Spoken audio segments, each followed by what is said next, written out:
drain out, like the sap of a maple, you know, drains out for sugar. Well, the sweet gum tree will drain gum out of a cut in it. And so we kept one all the time, a big gap so big cut into a sweet gum tree.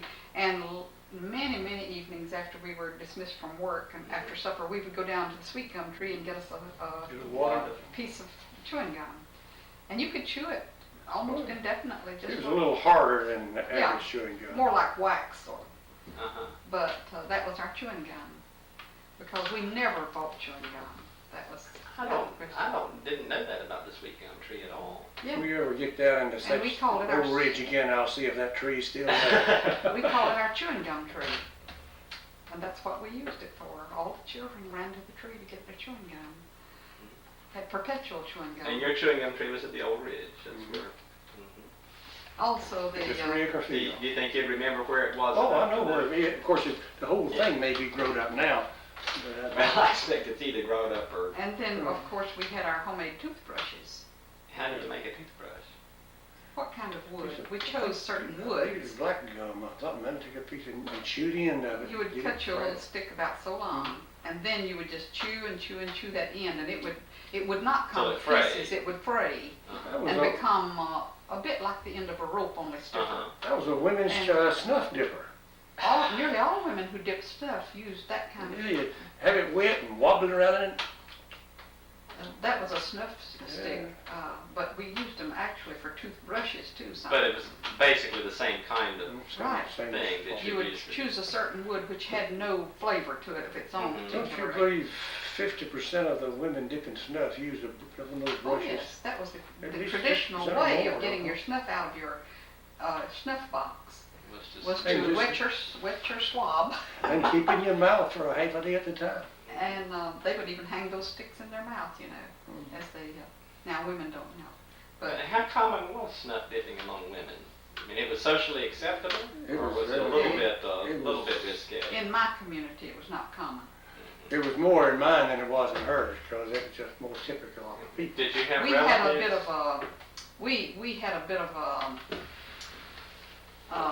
a prejudice against. You know, in my community, it wasn't socially acceptable. Somebody who dipped snuff was a bit on the wrong side. More so, I guess, than Daddy remembers. Yeah, Daddy, can you slide that way just a little bit? You're getting sort of out of the picture. That's good. Now, my grandfather, Frick, was in the Civil War. You ready? Now, this was Levi. Levi Frick. He was captured right before the end of the war and in prison very briefly. Right. But during the Civil War, it was not uncommon for the women to follow the men. My grandmother went with him to war, and she stayed behind the lines and cooked and kept him and washed his clothes and things like that. In other words, she kept house, so to speak, behind the lines for him while he was in battle.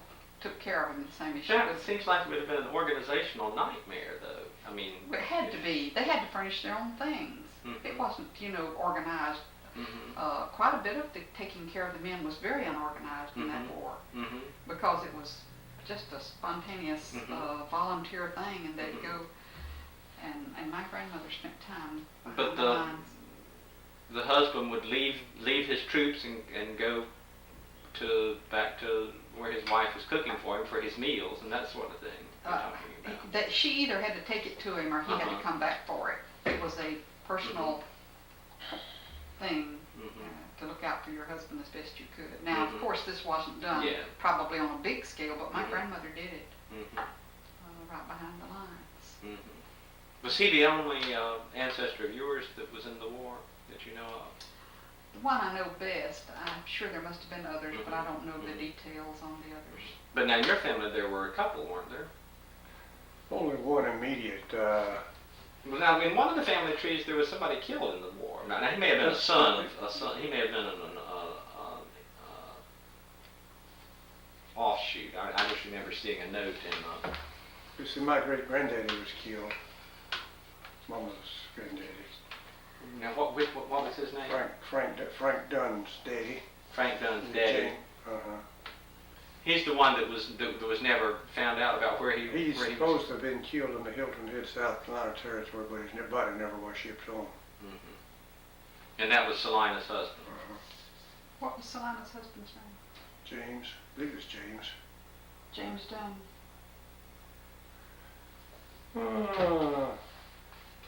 Frank's done the daddy, but I believe it. I think it was James. You sort of lost me there. Flip to your tree. See, I've got a tree to go to.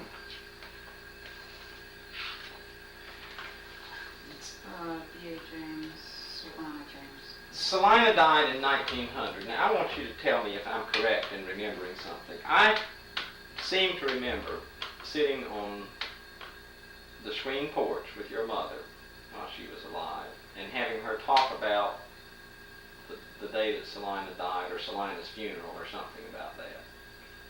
Isn't Salina the woman who sacrificed so, and she would not eat because there wasn't enough for everybody? It was after he was killed and trying to recuperate. She would fix what food they had, and then she'd sit the children down to the table and tell them she wasn't hungry. And because there wasn't enough food to go around, and she would give it to the children and do without herself quite often. So she lived as a widow for She was lived 35 years after the war was over. Isn't she also the woman who never gave up on her husband coming back? She always did think he'd be back. She lived. She never remarried. She lived with the constant expectation or hope that he would be back. She never heard anything from him. Never heard an The body official wasn't shipped announcement. back, and she doesn't know anything about his status, whatever. Never did know. I think it was just the hope that kept her alive, maybe, you know. Yeah. What do you recall? What information there is that he was killed at Hilton Head? Where did that information? I don't know where that information came But it's a from. definite impression that you had. That's what's been reported the whole time. Do you remember where you got the information on that, dear? Let me look up James. If you want to stop the tape, maybe I'll look up James. That's okay. Go ahead thinking about Salina. Salina had a bunch of kids, I guess, when he went off to the Civil War. She had How old would your mother have been? Well, now your mother was born when? maybe. Yes, excuse me just a minute. James Madison Dunn, Salina's husband, was killed in the Civil War at Hilton Head Island, South Carolina, and the body was never shipped home. Yeah. But now, okay, I'm trying to get the genealogy straight. It was your mother's father who was one of Salina's kids. Is that right? Right, Franklin Dunn. Was he in a family with a bunch of kids? See, there was Doc, Here they Joe, are, right here. Frank, and John. What are the birth dates on them? Some of them were grown by the time of the Civil War. Doc was born. 1856. So he was a little kid. She raised him. 1853. He wasn't real old. 1859. that's Grandpa. 1862, 1849, and they were all born before the Civil War. 1850. Yeah, but there were a bunch of them that were young when he disappeared. So she had a bunch of Sure. little kids. Yeah. to Well, raise. that's it. You see, that's why there was no food. The oldest one she had was that one born in 1849. Right. That was a girl. That was a girl, right. Lizzie Dunn Fur. The two older were girls, so the boys, none of them were very old. And so See, one of those boys died in '93. The house we were looking at yesterday. Which one was? Died at the Allman place. He died in '93. Now she married a Fur. Would that have been in that family of Furs that we saw the gravestones at Herring Grove Cemetery? Or was there so many Furs? I don't know. Aunt Lizzie Lizzie married a Fur, but I never did know who he was or who he was related to. Now, they are both buried in Bear Creek. I mean, Lizzie is. Oak Grove United Methodist Church. That's where Salina. Salina. Yeah, I've got a good picture of Salina's grave. Okay. But there was one characteristic. See, Grandpa was 6 years old. He was born in 1859. And when his daddy went off to Civil War, his daddy says, "Eat at my place till I get back." That boy ate at his father's place. Till he grew up and left home, I guess. He kept that table and he wouldn't let that table go. So, You know, it's strange to me what the poverty level today is so far from real poverty that we knew that it seems a bit almost comical at To times. call it poverty. Right. Because when we think about this kind of poverty that these people went through, and the Civil War and what they lived through with that, and after You would have a hard time thinking of yourself at poverty level today, considering where you come from, don't you? Right. One day when I was teaching Sunday school down at Shiloh, you see most of those kids come from fairly comfortable financial circumstances. And I said something about poverty and how things were when I was young, and dating and so forth. And one boy spoke up and said, "I bet you didn't even have money to go out and eat." I said, "Go out and eat?" I said, "We didn't have money to eat at home." Yeah, I wondered how we got the money to go to movies. Did we ever go to a movie before we were married? you never did even get to Salisbury. We did get to Salisbury a few There's times. a few times down at Leaders and Loopers. But we never, I can't remember us ever going to a movie. We didn't go to a movie and we never eat at, They couldn't understand what you did on a date. If you didn't go to the movies or you didn't go out and eat, what in the world did you do on a date? All we did was hang around the house and walk the road and talk and so forth. Which a kid today would think was inconceivable, you know, that you didn't do something. But dating was simple then. this James family here. That is a connection from the Jesse James crowd. Is that true? It's connection, yeah. Which James is that? Your Selena James. Selena Yeah, James? she was related to Yes. the Jesse, she's from the Jesse James clan. Is His that, great grandmother. I had always pronounced the name Salina. Which did they call it? I Do you don't know? really know. Yeah, I believe I think Grandma so. Page called it Selena. It might have been. I got all this from Grandma and Grandpa. Mhm. And Yep, she was a sprout of the Jesse James clan.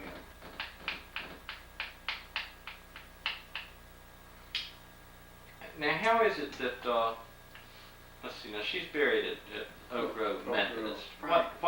What branch of the family was at that church, or why would she have been buried? I I remember when we were out looking at markers, she was about the only relative, the only close relative that was at that cemetery.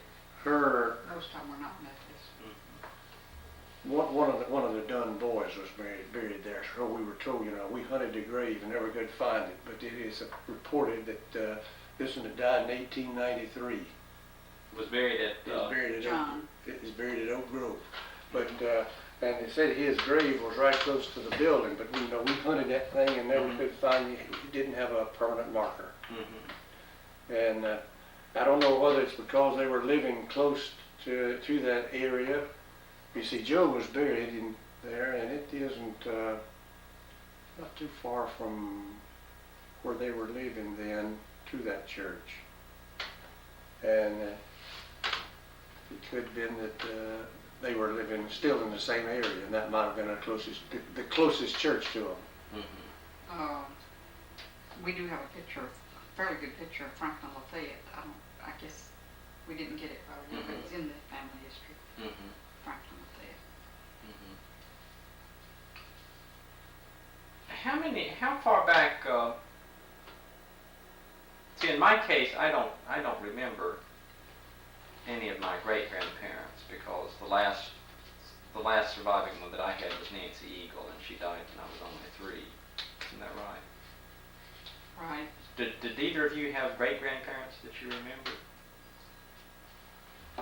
No. I remember my great step-grandmother, Now, she was the the one one that, that I was telling you about, what was her name? Emma Hudson. Emma, who married Joseph. married Joseph, who was Joseph, my great-grandfather.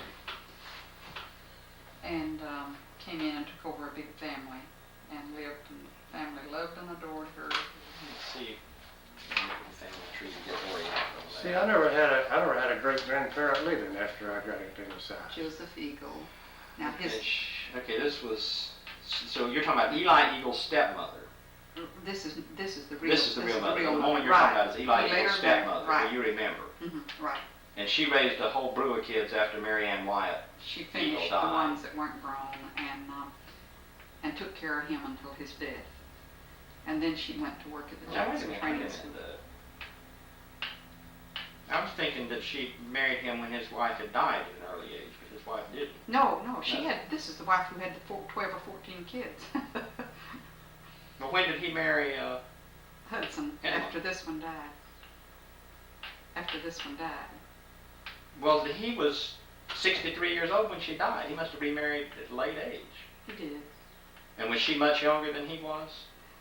Considerably, I would say. So I she don't lived know on her to dates. when? When did she live to? She lived till 1926. I see. Okay, so that's why you knew her. I don't know the date of her death, but Liv remembers seeing her. Her husband was born in 1839, but she lived on to 1926. 1926. And, but they couldn't have had any young kids by that time, by the time she married him, did they? No. Yeah, they were just, No, she was just, no the yeah, children all the weren't young. stepchildren that she inherited were grown. And all of them just treated her as a mother, and she treated them Mhm. as a mother, and they all dearly And she loved lived her. long enough to build a fairly substantial relationship Right, with all of them. right. Very, very good relationship. Better than a Mhm. lot of their real closer relatives. Mm-hmm. And helped with all the family chores and grandkids and so forth too. Mm-hmm. Solana James, he was the only grandparent that ever lived after I was born. The Pages would have been Calvin, and that one's buried at the Hinkle Cemetery. Mm-hmm. And of course, the other great-grandparent is the one that was killed in the Civil War on Mama's side. Mm-hmm. So Solana James was the only grandparent that ever lived after I was born. Your father was certainly born when his father was old. Levi Frick born in 1833. Chalmers born in 1882. That's 49 years old. That wasn't rare. Well, it's interesting though because it gets the family tree so much further back on one side than the other. Right. I mean, you, When they had the child makes the yeah, world your of grandfather. I difference. mean, he was your grandfather, but he was dead. Well, you see, long I don't before- remember him. He was dead. Well, he was dead long before your great grandparents on the other side. See, it makes a tremendous Sure. difference whether you were born early in your parents' career Mhm. or late in their career. Mm-hmm. And throws the, like you say, throws the family tree a generation apart, really. Mm-hmm. But it was not rare at all for people to have children when the man was that age. Mm-hmm. My aunt, Emma, who married my father, Mm-hmm. my father's last, Right. last wife, Right. she had children when her husband was over 80. What husband was that? Her last husband. She had three. She Well, remarried- not- she the one before remarried my again. father. She was married to my father's brother first. She was my mother's sister, but she married. It was double wedding. Mm-hmm. I mean, a double Right. Double. link there. And she married my father's brother the first time and had 4 children. Then J. she Hughes died. was one of them. I mean, She Who's died, that? Fanny J. Hughes. Hughes' wife. Then she died when he died fairly young. Mm-hmm. And then she married a Morgan man and had 5 children by him. And the last of that family was born after he was 80 years old. So he was way older than she Curtis was. Morgan, don't you remember Kurt? And then she married your dad after that. And then she married my father after But that. how old was he when she married him? Dad, Yeah. They were married in 43. about 64, wasn't Okay. So she had an 80-some-year-old husband, and